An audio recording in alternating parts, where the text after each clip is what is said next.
Hour. Talk radio with Bite. We're Pet Life Radio, the #1 pet radio network. Let's talk pets.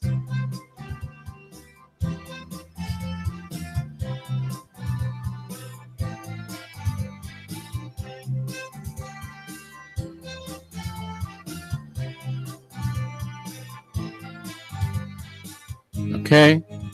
And good morning, good afternoon, and happy Mother's Day to all. You're here live today with Dr. Jeff here on Pet Life Radio's Ask the Vets with Dr. Jeff. We're here for you. We're here for your pets.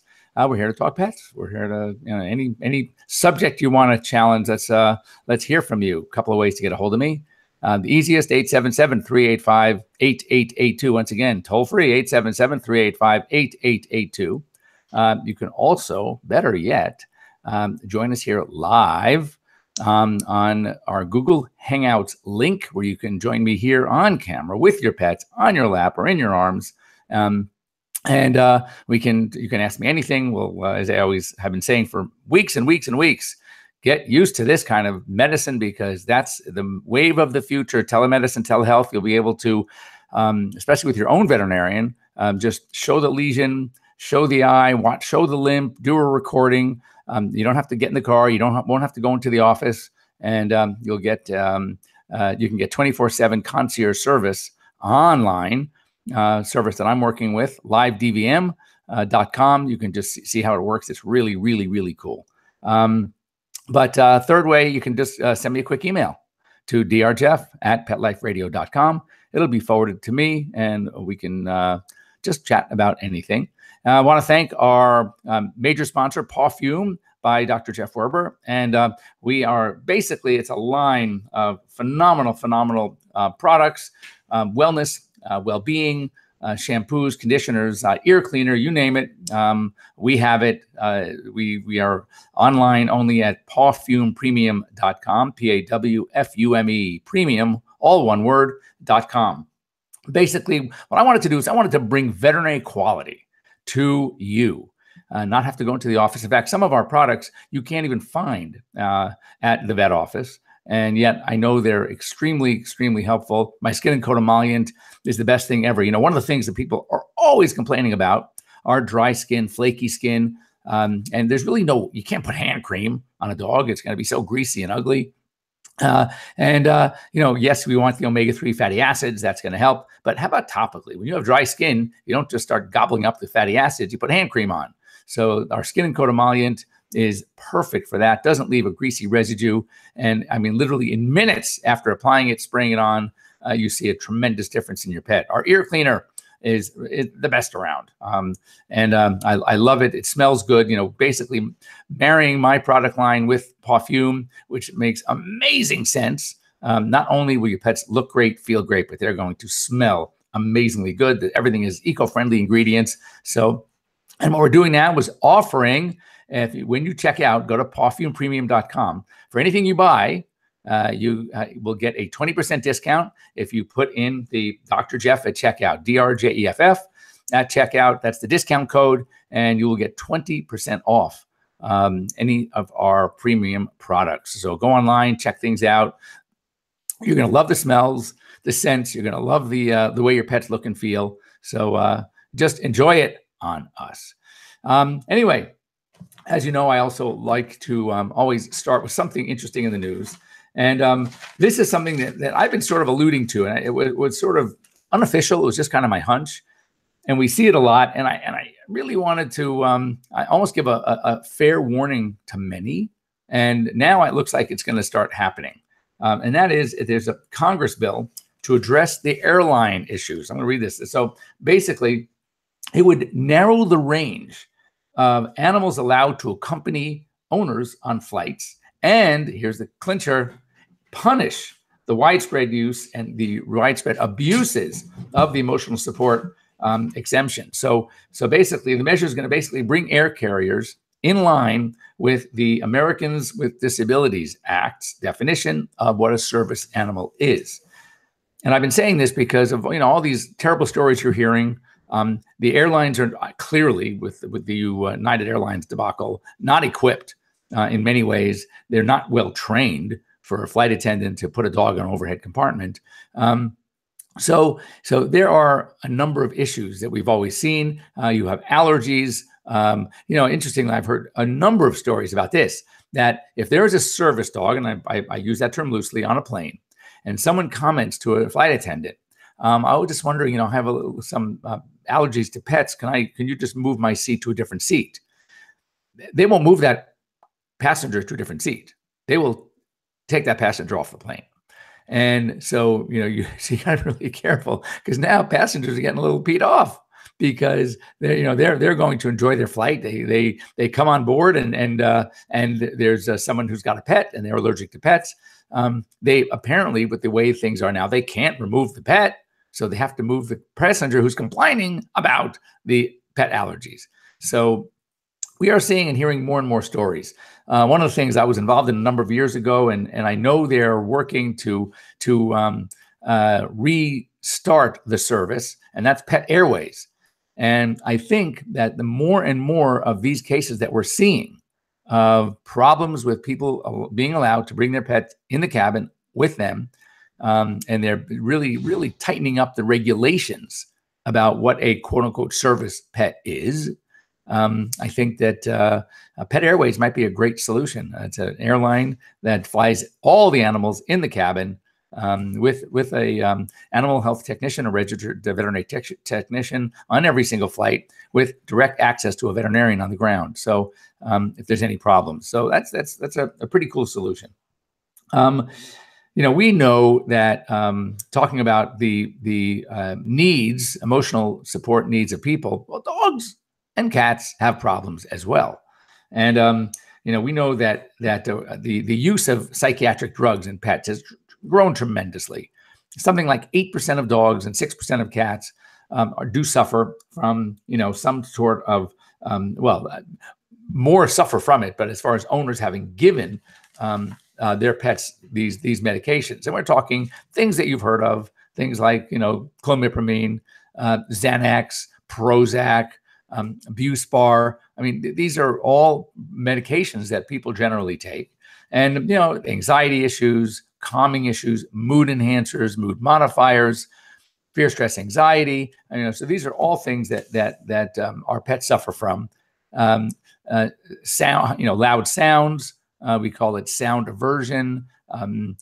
You name it. Construction, 4th of July coming up. In fact, if you really want to, we should maybe talk about that a little later. We're going to talk about some things you can do now. You may as well start doing now that can help your pets during the 4th of July. And there are so many medications that we've been recommending and using on a regular basis. And so we're just starting to see that their studies are coming out. Now, many of the medications we have and use are already veterinary approved. And many of them are the human medications that we're using what we call off-label. So that means, yes, you can use them as long as there's enough studies that show and support the use from a safety standpoint and from a practicality standpoint. Then, so what happens is the veterinarian is sort of, in a sense, exempt because the support from the industry and the universities and the scientific community will support the fact that, yes, it is, though there's no official approval for veterinary use, it is so commonplace in the market to be using this particular medication that you kind of get the green light. But from a standpoint that, if you are using some of these that are not veterinary approved, you should just make sure that your veterinarian is aware, because the doses obviously are quite different for pets than they are for people. And veterinarians who are using them should be identifying the fact to their client when they're prescribing or recommending these medications that they are in fact effective, they are in fact safe, but just so you know, Mrs. Smith, they are not yet approved for veterinary use, but they are commonly used in veterinary practice. So that's kind of just like an FYI. This was interesting. So, so many things are turning robotic, as I'm sure you know that they're talking about now having cars, and it may not be this far away, where I know Tesla, I think, was working on it, that is going to be completely automated. You don't need a driver. A little I don't know, nerve-wracking to me, but I still trust myself over a machine. But what are you going to do? So here they were using dogs, a particular dog, to help basically teach the robot new trick. So the scientists attached sensors and a camera to an Alaskan Malamute. And they watched basically her every move, all her activities, all her reaction to different stimuli, and they studied her for quite a while. The goal was to train using these behaviors, these responses to create a database that can then train artificial intelligence system to predict what a dog might do under many, many different conditions. And they really were using this to, trying to create a robotic service dog. So this way, now that passenger on the plane can't complain because she can't be allergic to a robot. So they are, this is, one of the things. But what's interesting in the study is, as a side note, by having these sensors and cameras on this dog, following through many, many activities throughout, and multiple period of time, many days, many study sessions, they're starting to learn a lot more in general, just about how dogs are reacting to different things.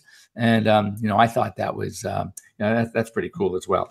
There was also a story, we talked last week before break for a minute, that marijuana becoming more of a serious issue because of the legalization in many states as far as recreational use, et cetera. There was a dog that got very sick because it got into a garbage where someone had thrown away a substantial amount of a pot product. Fortunately, the dog survived. But, again, just reiterating the fact that this is going to be one of those new drugs that will be, I feel, commonly used in veterinary practice, but don't rush into it. We just need a little more time, or maybe a lot of more time, to sift through all the possibilities, all the negative reactions before we can really start recommending it, especially with the cannabinoids that have the THC, the CBD, cannabidiol, with no THC, very, very safe. And many pet owners are already using products with CBD and with great success, I might add. So anyway, stay tuned. Don't go away. We're just going to take a quick break here, and we will be back in just a minute. We'll be right back right after these messages. Stay tuned. Molly, here's your dinner. Zeus, that's not your food. Don't let that happen to your precious cat. Elevate your cat's eating experience with the Cat Tree Tray. The Cat Tree Tray keeps your cat's food off the floor and conveniently located on the cat tree. It's the perfect way to eat. It's a beautiful wrought iron tray that easily attaches to your cat tree and keeps dogs and other critters out of your cat's dish. A must for multi-pet households. There's a 6-inch tray for large bowls and a 4-inch tray for smaller bowls. Purchase your Cat Tree Tray today. Go right now to cattreetray.com. That's cattreetray.com. CATTREETRAY.com.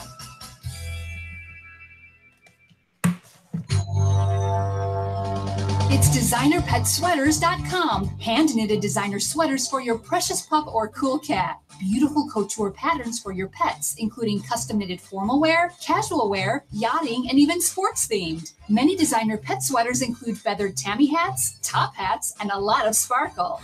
Each sweater includes leg loops, front paw sleeves, and leash opening. Visit designerpetsweaters.com to order your 4-legged fashions today. Large or small, we fit them all. designerpetsweaters.com.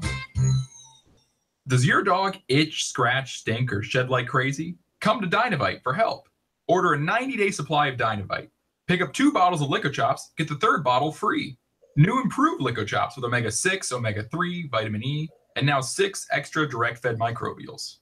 Even better for the digestive tract and immune system, and dogs love it. Try LicoChops. Buy 2, get 1 free. This is Henry Lukasevic for Dinovite. DINOVITE.com. Hey, cat people. Litter box smells always on your mind? Think about your cat, not the box, with World's Best Cat Litter, the litter that delivers big odor control in a tiny package. World's Best Cat Litter harnesses the concentrated power of corn to trap odors deep inside the litter.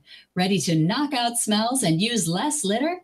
Find World's Best Cat Litter at Target, Walmart, and in your local grocery and pet stores. Let's connect socially.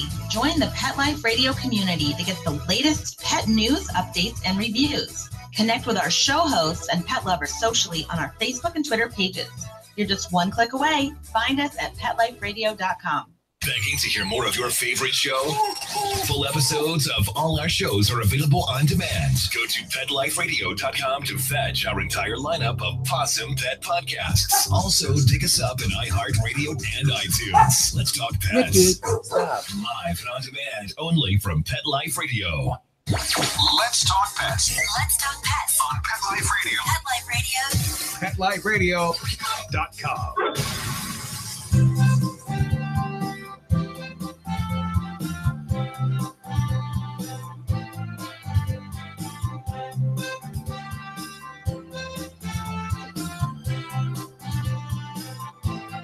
Okay.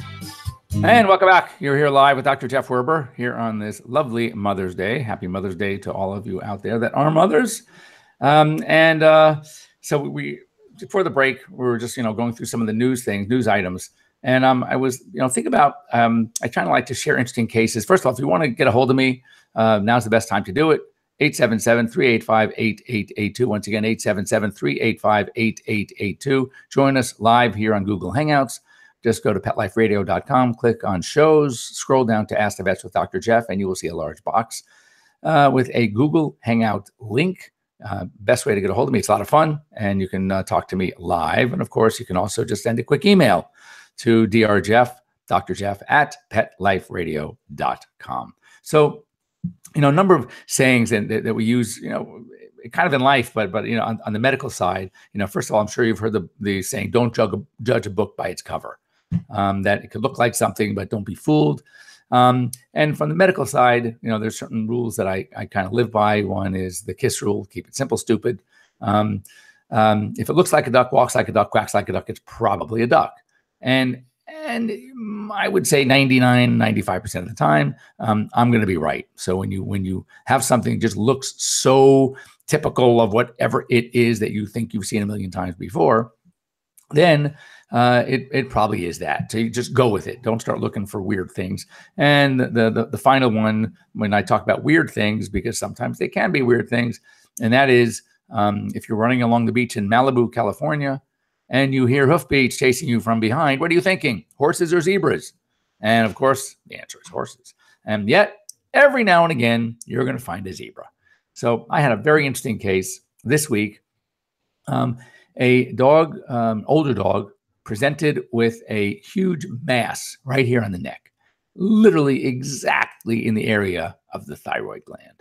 And it was the perfect type of dog that could have a thyroid carcinoma, thyroid cancer. And interestingly, in the last, maybe 2 months, I had 2 such cases, both of which classic look, feel of thyroid cancer. Both, in fact, were classic thyroid cancers. Was able to remove them surgically to a good happy ending. I mean, obviously, it's going to be a problem down the road, but these dogs are both doing amazingly well.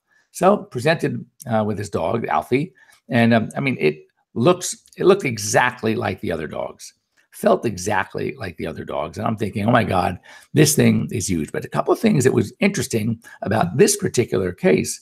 Number one, it was growing pretty fast, faster than I would expect for just a thyroid mass. And secondly, in the history, because I was, when I was out of the office, one of my associates saw the dog.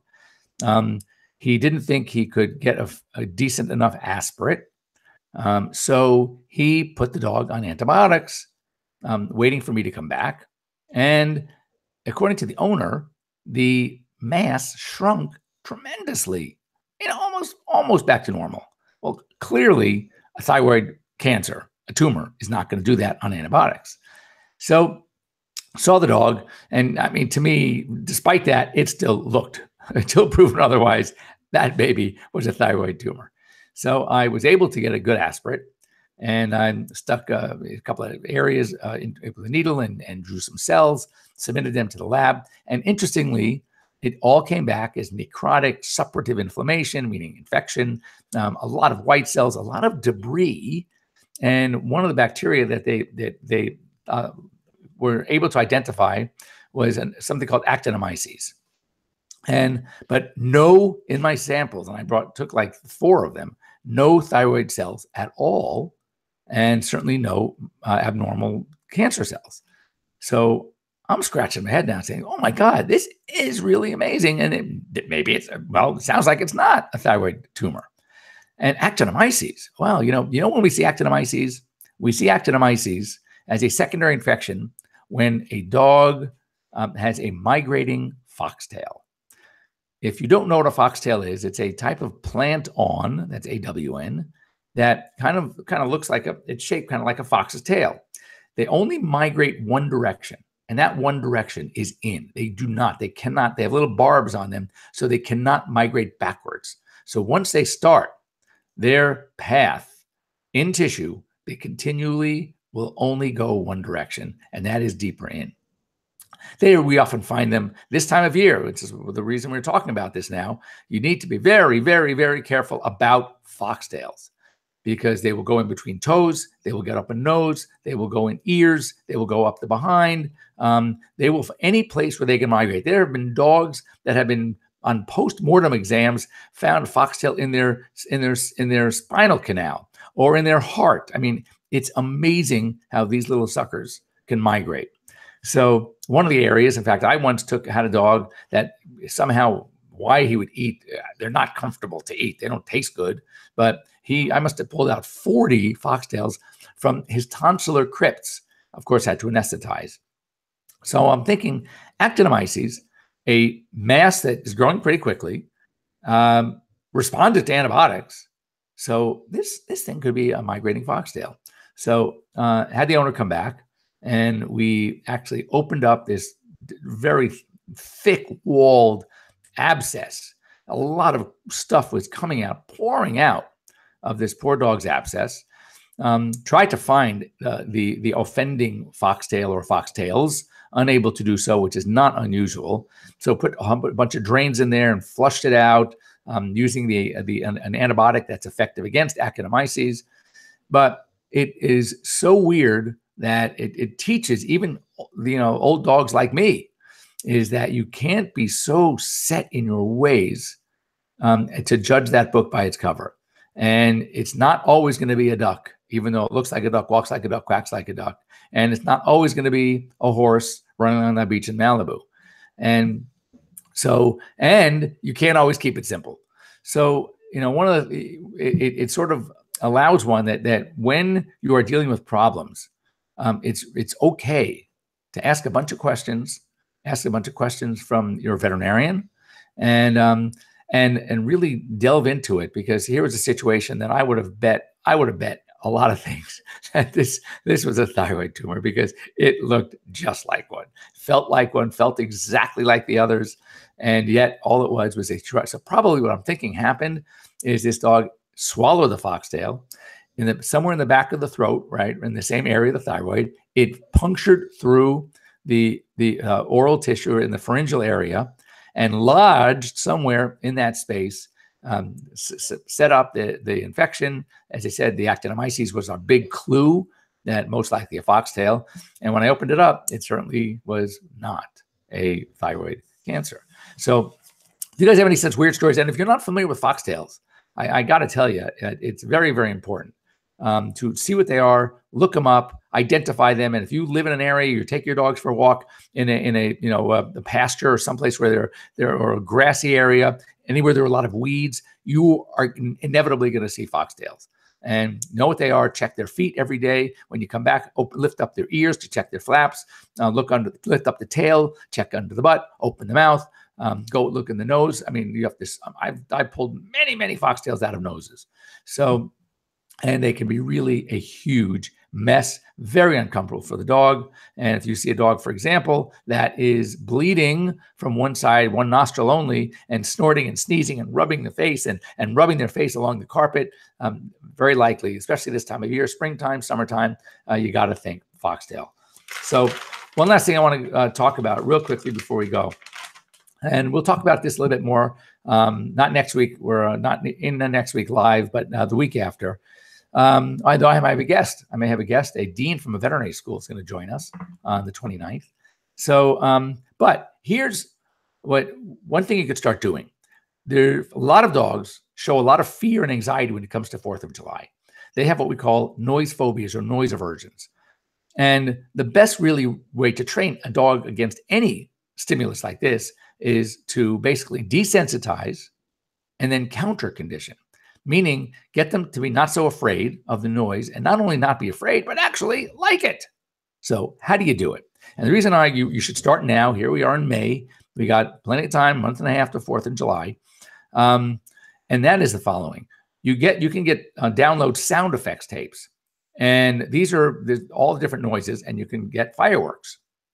And what you start doing is there are obviously dogs' hearing is so much better than ours, and they can hear different frequencies way below ours that we can. So you start playing this thing, so it's basically not even audible to you, and have the dog sit there with you playing this sound. And it says you may not hear it, they're hearing it, and when they start playing it after about a minute or so, going, good boy, and start giving you a treat.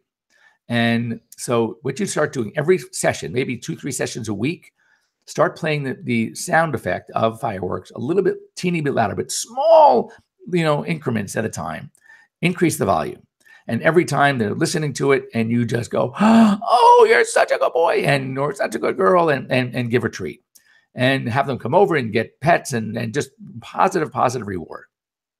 The goal here is, as you can see, that you are taking the stimulus that they used to scare the what's out of them, and now they're actually looking forward to it, because every time they start hearing it, especially with the increased volume, so it becomes more and more audible to them. Instead of panicking and running and shaking and shivering, they're going to come to you for a treat, because their new association is going to be that, oh my God, I hear that noise and I get treated, I get rewarded for it. And so but it does take a while. You have to go baby steps, and you need to do it several times a week. And it is a great way to recondition, to desensitize, and to counter condition, to recondition your dog who typically exhibits fear when it comes to fireworks, and make it something a little bit more fun. So once again, thanks for joining me here in Pet Life Radio's Ask the Vets with Dr. Jeff. Have a great week, actually 2 weeks. We're going to be playing a wonderful re-show, because next Sunday we're out of town.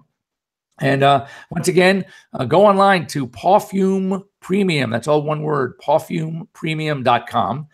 Put in Dr. Jeff, Dr. Jeff, in the discount code. There are phenomenal products. My favorites, the First Aid Spray, my ear cleaner, my skin and coat emollient spray, fantastic shampoos, amazing smells. You are going to love them. Give them a shot. And when you put in the discount code, Dr. Jeff, you will, as I said, you'll get instant discount. And then if you, I would love to basically hear from you about your experience using the products. They're new and they're fantastic, and it's a great combo, Pawfume and Dr. Jeff. So have a great week. Happy Mother's Day once again. Good basketball coming up for those of you who enjoy it. I do. And we will see you back here live in 2 weeks. Bye, everybody.